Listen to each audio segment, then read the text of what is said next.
vardı. Yaxşı, sən nə başarırsan? Ət doğraya bilirsən? Kebab pişirə bilirsən? Yaxşı, bəs sənin əlindən nə gəlir? Mən oxuyuram. Oxuyursan? Canı, gəl dalımca. Uzaq ellərdə adımların vanım var, dastanlara sığmayan şöhrətim var, şanım var.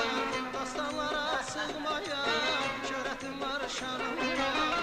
Qəhrəmanlar içində neçə qəhrəmanım var.